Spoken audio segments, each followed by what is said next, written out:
What's going on, guys? It's Bromley at Empire Barbell. Today, I just want to give a little credit where credit is due, and we're going to talk about my good friend, Emily Elliott.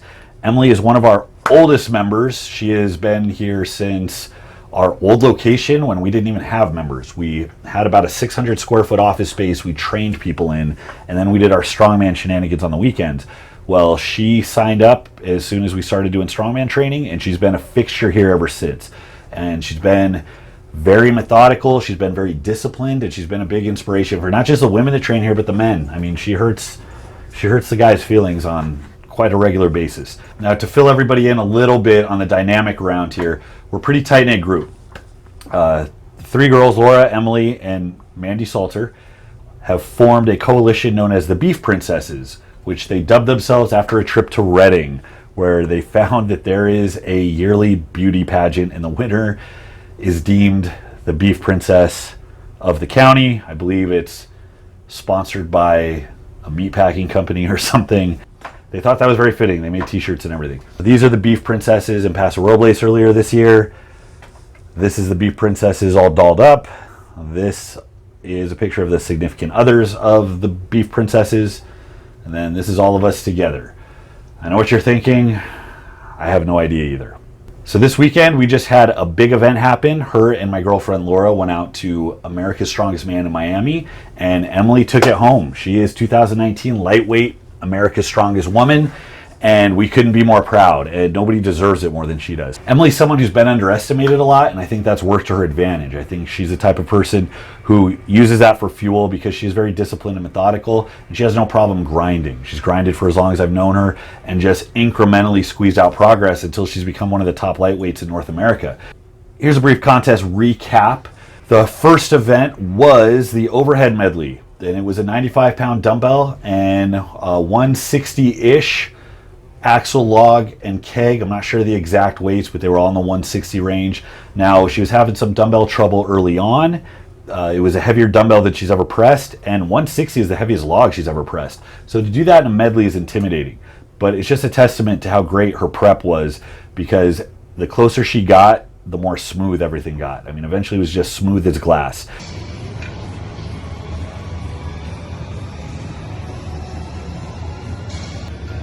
£95 dumbbell. Let's go, babe. 160-pound log, ladies and gentlemen. Come on, Em. Let's get it done. Let's get it done. Come on. That was good. Her last run through a couple weeks before this, she did it in just under a minute, and she wasn't sure she had any time to take off of that. Well, I think she cleared this out in 40-ish seconds. I mean, it was dominating. And she was the only girl to finish it. None of the other lightweights finished the medley. The next event was the Yoke run. Here we go. Athlete ready. Judges ready. Go. Picks it up. Picking up speed now. Come on, Emily. Stay tight. The Yoke was a throwaway event. Everybody placed within 0.3 seconds. This organization has a big problem selecting weights, and I don't know if it's that they don't know or they don't care. Nobody cares about a drag race where everybody finishes a millisecond apart. You'll get the same effect if you have everybody do it with 100 pounds. The point is that strength and physical ability should determine, who takes it. You need some separation for that. But either way, 60-foot run, 400 and change, and Emily placed second, I believe, in that very, very tight run. Going from there, we went into the deadlift. Emily historically has not been a great deadlifter. It's something she's improved dramatically. And the fact that she's able to hang with that is an obvious weakness. It's really a testament to how good she is at the other things. So she's worked on it a ton. She was doing a lot of tempo work. She was doing a lot of, just linear base building, trying to get acclimated to those weights. And the opener was supposed to be 380, which is more weight than she's ever pulled from the ground. So she started throwing a suit on, which is common in strongman, from the amateur levels to world's strongest man. Everybody uses a deadlift suit. Day of, she pulls it out, she starts warming up, and they shut it down. Why? The promoter has some hard on against suits. I don't know. The rule is usually if it's not in the rules, it's fair game. It's up to the promoter to let the athletes know what is and is not allowed. So that one was kind of mind-boggling and frustrating because so much of her prep was based around the suit. but she still did what she needed to do. One girl, Laura Anderson, is a very good deadlifter. She pulls in the mid-4s. We didn't really have any hopes of Emily catching her, so it was important for that event for Emily to just squeeze out the other girl, Jessica Kite, who's a very good strongman but not a great deadlifter. So they dropped it to 345. Emily pulled an easy single without a suit. She looked like she had a lot in the tank that day. Come on. Ah, that's it, babe. And the other girl zeroed, so it was an easy second place. It was almost a little bit of luck because Emily really didn't have to exert any energy in that event. It was just one rep and good. So that put her in a nice spot going into the Farmer's Walk, which is another strong event of hers. 180 in each hand. Emily dusted it. Ready, go. Emily taking off quick steps, strong grip. Come on, stay with it. Good work. Puts it down just exactly where she needs to.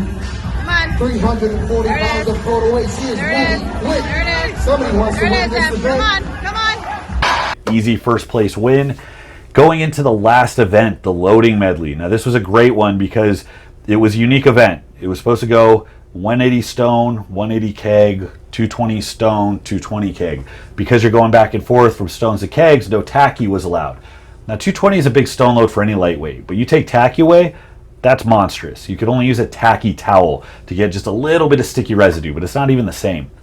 So Emily's one of the best lightweight stone loaders in the country, and I knew if she was having trouble with it, the other girls didn't stand a chance. Well, she trained her ass off going into it, and she actually got our 220 stone. We know it's 220 because we weigh it, and she actually got it for a single without tacky. I was blown away by that. So her big mission was to clear out that medley, and sure enough, she cleared it out. She handled that 220 stone like it wasn't a problem. Neither of the other girls finished, and it secured her victory.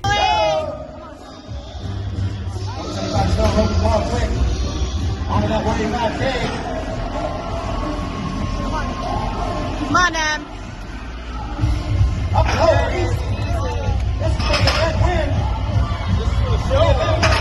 on, Emily. Come on, Em. There it is, babe. There it is. There it is. Come on, Em. Come on. Yeah!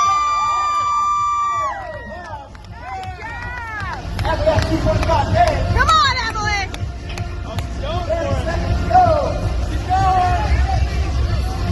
What's she doing? That's it. That's it, Emily. What's she doing? Come on,